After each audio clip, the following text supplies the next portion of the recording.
अगर किसी को नहीं होगा तो वो तो काम एक बार में तो मेरा खत्म नहीं हो रहा। जैसे जैसे काम बढ़ेगा आदमी को निवेदन यही का लोगों को। यहाँ पर ऐसे भी हम लोग को बहुत दिक्कत हो गया ना। सबसे पहले तो हम लोग को जो ब्लास्टिंग घर द्वार हुआ इसमें से 6 गो निकाला गया, उसका दब गया था बच्चा लोग। कैसे लोग पानी बूंद था पूरा टिपी टिपी कर रहा था। 5 बजे भोर में हम लोग सब जगे हुए थे, तो कैसे करके हम लोग निकाल ले। अगर रात का समय रहता इन लोग 6 मर जाता है। इन लोग को नहीं चला सकेगा क्या? उसके लिए दूसरे ग्रह से लाए तो नहीं है, इसको नियोजित ग्रह का लोग एकदम घनी आबादी क्षेत्र के बीच में जो है एक ओपन कास्ट किया जा रहा है। और जब हम लोग को ये मालूम चला तो हमारा समाधान कर देगा। तो जान बचाने के लिए रोकना मजबूरी था, रोकना मेरा इरादा नहीं, जान बचाने के लिए। यहाँ का ब्लास्ट देखिए, यहाँ नीचे जो बस्ती है गैलरी चली हुई है और BCCL का अति खतरनाक क्षेत्र में से ये 17 नंबर आता है।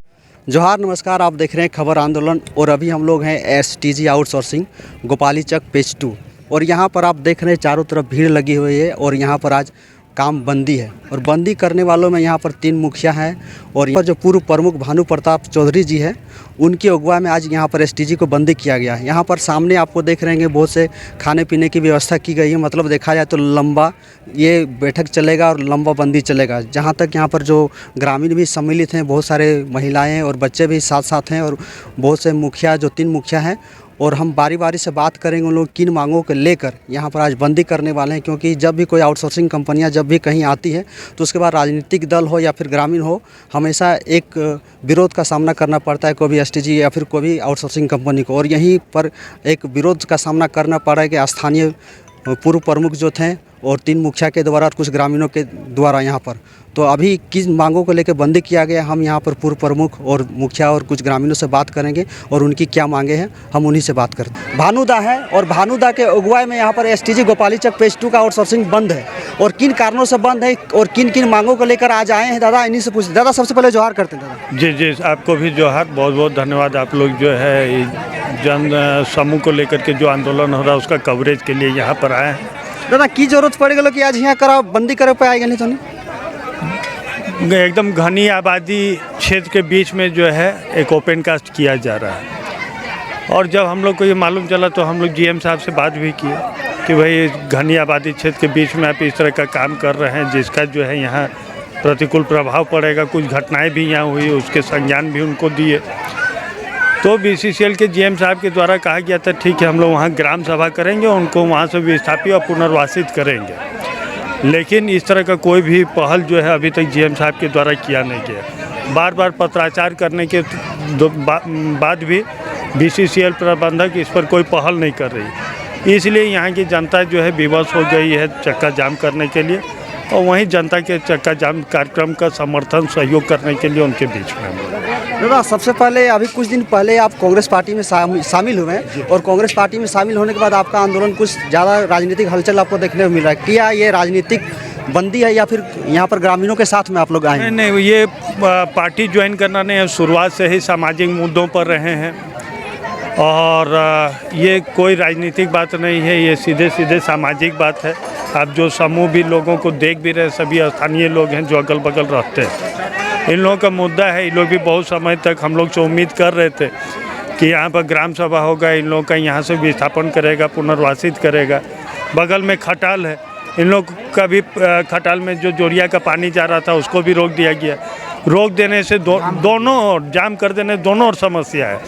एक तरफ जो लोग रह रहे हैं उनके यहाँ पानी का जमाव ज़्यादा हो गया, इसके वजह से वो लोग परेशान हैं।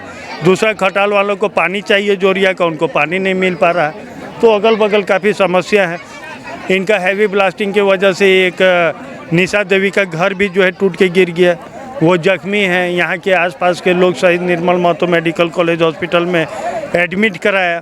जब BCCL प्रबंधक GM साहब को हमने कहा तो वो अपनी जिम्मेदारियों को लिए और वहाँ से जो है एरिया मेडिकल ऑफिसर को भेज करके वहाँ से डिस्चार्ज करा करके सेंट्रल हॉस्पिटल में एडमिट करा के उसका बाकायदा इलाज भी करा रहा है। दादा अभी देख रहे थे आपके साथ में तो कुछ मुखिया लोग भी आपके साथ में, तो किन किन लोगों का आपका समर्थन अभी प्राप्त हुआ अभी बंदी में? नहीं, मुखिया संघ सभी लोग हैं, चूँकि मैं भी पूर्व प्रमुख हूँ और वर्तमान में जिला परिषद के प्रतिनिधि के तौर पर या शुरुआत से ही सामाजिक क्षेत्रों में हैं, तो यहाँ के जनप्रतिनिधियों का भी सहयोग है।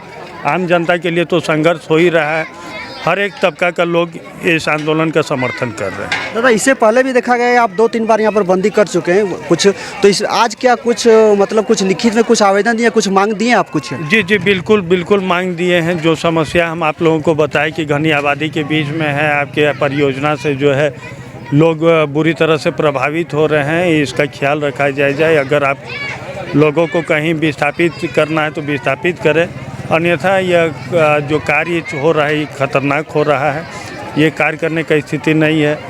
सबसे पहले तो देख ही रहे हैं कि इसी जगह परियोजना बगल में घर है, इन लोगों को विस्थापित पुनर्वासित भी नहीं किया, परियोजना चल रहा है, तो ये तो सरासर गलत है। पहले उन लोगों को विस्थापित पुनर्वासित करें और यहाँ जो विस्थापित हो रहे हैं, जो यहाँ के स्थानीय लोग हैं, उनको नियोजन कंपनी में 75% कंपनी काम करे, हम लोग इसका स्वागत करते हैं। कंपनी का विरोध नहीं है, लेकिन कंपनी जिस तरीके से कार्य कर रही है उसका पुरजोर विरोध है। दादा यहाँ पर पीछे देख रहे हैं कुछ वहाँ चूल्हा वूल्हा भी जल रहा है, कुछ खाने पीने का प्रबंध हो रहा है, मतलब क्या जो बंदी है क्या अनिश्चितकालीन बंदी है या फिर आज एक दिन के लिए बंदी? नहीं, ये जब तक प्रबंधक इन सब बातों को नहीं मानेगी, इन लोगों को विस्थापित पुनर्वासित नहीं करेगी, और यहाँ जो विस्थापित पुनर्वासित स्थानीय लोग हो रहे हैं उनको यहाँ 75% जो राज्य सरकार का नोटिफिकेशन है उसके अकॉर्डिंग अगर इन लोगों को जॉब नहीं देती है तो ये अनिश्चितकालीन धरना रहेगा। दादा मैनेजमेंट से अभी 3 बार हो चुका है आप यहाँ पर आए हुए, तो मैनेजमेंट से लेकर अभी कुछ वार्ता हुई और आज भी कुछ वार्ता हुई है क्या? जी हाँ, पहली बार तो यहाँ के स्थानीय लोग हमको दिखाने के लिए लाए थे कि माइनिंग का जो काम हो रहा है ओपन कास्ट के द्वारा, उससे हम लोग किस तरह से जो है जूझ रहे हैं। उन सब कामों को देख करके ही हम लोग GM साहब से वार्ता किए थे। GM साहब जो कहे थे कि हम लोग ग्राम सभा करेंगे और लोगों को विस्थापित पुनर्वासित करने काम करेंगे, नहीं किए तो दूसरी बार में हम लोग चेतावनी रैली निकाले थे, उस पर भी कुछ नहीं हुआ, तो आज जो है मजबूर होकर के यहाँ चक्का जाम करना पड़ रहा है। और अभी एक घटना का भी हमने चर्चा किया, निशा देवी का, जिसका सेंट्रल हॉस्पिटल में इलाज चल रहा है। वहाँ डॉक्टर का साफ कहना है कि इनको 2 महीना और आराम की ज़रूरत है, और अभी तक एक तो उसका तो घर गिर गया है, उस महिला का कोई है नहीं, उस माने कोई गार्जियन है नहीं, और 5 छोटे बच्चे हैं, और सबसे बड़ा बच्चा जो है उनका उम्र मात्र 8-10 साल है। तो समझ सकते हैं उसके साथ कितना संकट का स्थिति है। हॉस्पिटल में खाना मिल रहा है तो उसके साथ 3 छोटे बच्चे भी रह रहे हैं, तो वहीं खाना पीना हो जा रहा है। अब हॉस्पिटल में दबाव दिया जा रहा है कि आप यहाँ से जाइए। अब वो जाए तो जाए का, हम लोग GM साहब से भी कर रहे हैं, उनको आवाज़ दीजिए, हम लोग भी देखना चाहते हैं कहाँ बसाना चाहते हैं, और वो अभी काम कर नहीं पाएगी, खाना पीना कैसे खाएगी, अपने छोटे बच्चों को कैसे खिलाएगी, ये सब चीज़ भी बताइए। दादा आज जो यहाँ पर धरना और बंदी जो चल रहा है, किस बैनर के तहत या किसके अगुवाई में बंदी हो रहा है? ये स्थानीय संघर्ष समिति के बैनर पर आप कह सकते हैं, चूँकि स्थानीय लोग हैं तो इसको स्थानीय संघर्ष समिति के नाम पर, और इन लोगों का मांग हमने अपने लेटर पैड पर दिया हुआ था। प्रबंधन से जो भी वार्ता किया था इस क्षेत्र का, ये हमने अपने लेटर पैड पर दिया। अपने लेटर पर मतलब कांग्रेस पार्टी का क्या? जी नहीं, मैं पूर्व प्रखंड प्रमुख भानु प्रताप अभी वर्तमान में जिला परिषद सदस्य क्षेत्र संख्या 22 के प्रतिनिधि के तौर पर लेटर दिया था। ये थे हमारे साथ भानुदा, उन्होंने साफ कहा है कि उन्होंने प्रबंधक को लिखित में आवेदन दिए अपनी मांगों को लेकर, अगर प्रबंधक नहीं मानते तो ये धरना अनिश्चितकालीन चलता रहेगा। मेरे साथ और एक दादा मौजूद हैं इस बंदी में, तो दादा से हम पूछना चाहेंगे आज जो बंदी कर रहे हैं किसकी अगुवाई में कर रहे हैं, आखिर बंदी का जरूरत क्या पड़ेगा? सबसे पहले दादा अपना नाम बताइए। तो मेरा नाम चंद्रशेखर पाठक, अध्यक्ष कोयलांचल नागरिक समिति। दादा आज क्या जरूरत पड़ेगी, आप लोग बंदी करने आ गए यहाँ पर? बंदी का जरूरत इसलिए पड़ा कि ये जो माइंस चल रहा है 17 नंबर से देखिए 100 मीटर का दायरा नहीं छूटा हुआ है, ये रूल का वायलेशन है। यहाँ के लोगों को यहाँ के माइंस से और भारी विस्फोट से जान माल का खतरा है। पिछले दिनों निशा देवी का घर टूट करके गिरा, पूरा परिवार घायल हो गया, अभी वो अस्पताल में है। अब प्रश्न ये है कि वो अस्पताल से लौटेगी तो रहेगी कहाँ, और शरीर अभी 2 महीना तक उसको बेड रेस्ट बोला, वो खाएगी क्या, रोजगार करेगी क्या? तो पूरे बस्ती वालों को, आसपास का जो इलाका है 17 नंबर 10 नंबर, इसका जान का खतरा है यहाँ का माइंस से। तो अब हम अनंत काल तक तो खतरे का इंतजार नहीं कर सकते ना, सिस्टम का और तंत्र का, कि हमारा समाधान कर देगा। तो जान बचाने के लिए रोकना मजबूरी था, रोकना मेरा इरादा नहीं, जान बचाने के लिए यहाँ का ब्लास्टिंग देखिए, यहाँ नीचे जो बस्ती है गैलरी चली हुई है और बीसीसीएल का अति खतरनाक क्षेत्र में से ये 17 नंबर आता है। ऐसी परिस्थिति में यहाँ कानूनन तो ब्लास्टिंग होना नहीं चाहिए, ब्लास्टिंग का परमिशन भी नहीं होना चाहिए। और कैसे ब्लास्टिंग हो रहा है, परमिशन है कि नहीं है, परमिशन मिला तो कैसे मिला और नहीं मिला तो ब्लास्टिंग कैसे हो रहा है, ये सब जांच का विषय है। दादा, इसको लेके कभी आप प्रबंधक से या फिर प्रबंधक के लोगों से कभी बात हुई थी कि ब्लास्टिंग को लेकर यहाँ पर की घनी आबादी और आप ब्लास्टिंग कैसे कर रहे हैं? देखिए, अगर इस माइंस के समस्या को देखें तो 5 प्रमुख बिंदु, उसके अंतर्गत सैकड़ों बिंदु आ जाए, लेकिन 5 प्रमुख बिंदु। पहला सुरक्षा, दूसरा आर्थिक, सामाजिक, सांस्कृतिक और पर्यावरणीय प्रभाव, ये 4 प्रभाव। ये 5 मुद्दों पर वार्ता के लिए हम लोगों ने चिट्ठी लिखा, माननीय भानु प्रताप जी ने चिट्ठी लिखा जनता के तरफ से, क्षेत्र के जनता के तरफ से। उसके हम लोगों ने 25 तारीख तक का समय दिया था कि भाई अगर आप वार्ता कर लेते हैं, गंभीरतापूर्वक लेते हैं इस मुद्दे को, तो हम लोग वार्ता करेंगे, अन्यथा हम लोग आंदोलन में जाएंगे।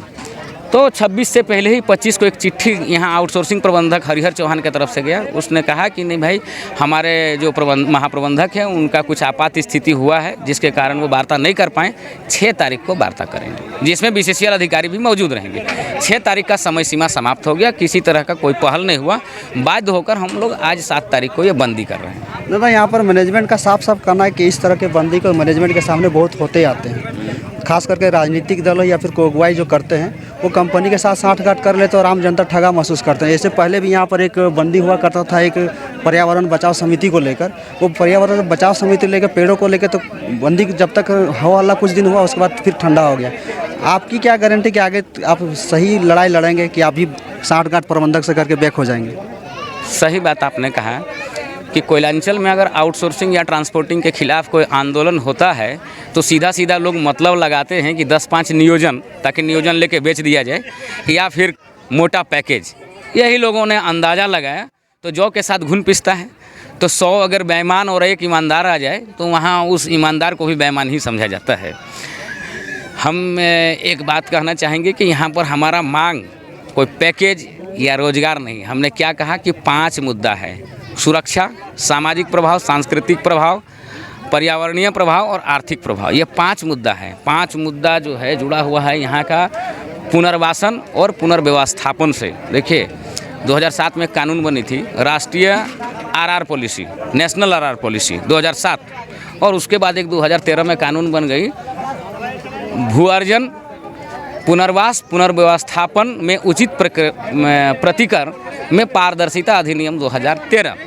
अगर इस अधिनियम के तहत यहाँ पे भू अर्जन होता तो सारा बीसीसीएल से लेकर के आउटसोर्सिंग कानून के दायरे में आता। यहाँ के लोगों को जो उचित मुआवजा है या प्रतिकर है, रोजगार है, वो देना पड़ता, क्षतिपूर्ति देना पड़ता। ये देने से बचने के लिए बीसीसीएल के सेंट्रल लेवल पर, सेंट्रल मतलब कोई पूरे बीसीसीएल के लेवल, बोर्ड ऑफ डायरेक्टर के लेवल पर एक पॉलिसी डिसीजन है, अघोषित नीति, कि कहीं भी भू अर्जन के तहत ज़मीन को एक्वायर मत करो, सीधे माइंस को चालू कर दो। भू अर्जन कानून 2013 के तहत जो दादा एक सवाल आता है, जैसे कि यहाँ पे 17 नंबर बस्ती बोल रहे हैं, क्या ये पूरा का पूरा रेती इलाका है क्या? देखिए, कुछ तो रैयतों की ज़मीन है, कुछ आकर के भूमिहीन लोग बसे हुए हैं जिनका अपना ज़मीन नहीं है, सरकारी ज़मीन पर बसे हुए हैं। लेकिन एक चीज़ जानिए कि कानून भी बोलता है कि वैसे लोगों की स्थिति और ख़राब हो जाती है जिनका ज़मीन पर कोई विधिक या मान्यता प्राप्त अधिकार नहीं है, ये कानून बोलता है। अतः ऐसे लोगों को आर्थिक लाभ के साथ साथ और भी सुविधाएं देनी होंगी विस्थापन के लिए, ऐसा कानून बोलता है। इस कानून से बचने के लिए ये लोग भूमि अधिग्रहण कानून के तहत कहीं भूमि का अर्जन ही नहीं करते, सीधे ज़मीन को काट लो। जो बीसीसीएल की है उसकी अपनी, जो गैर मजरवा झारखंड सरकार की ज़मीन उसको भी बिना प्रोसीजर के वो काट लेंगे, और जो रैयती ज़मीन है उसमें विवाद खड़ा करो। बीसीसीएल दावा करे कि मेरा है, रैयत दावा करे कि मेरा है, और दावा के बाद सिविल कोर्ट जाओ और 10-20 साल तक कोर्ट में झूलते रहो, तब तक ये कंपनी काम करके चली जाएगी। इसीलिए ये लोग भूमि अधिग्रहण कानून से बचते हैं। ये थे दादा, साफ कह रहे हैं आउटसोर्सिंग कंपनी और बीसीसीएल कंपनी पे साफ आरोप लगा रहे हैं कि कंपनी रैयतों को कोर्ट मुकदमे में उलझा देती है और उनको ज़मीन हड़पने के लिए एक प्रयास करती है।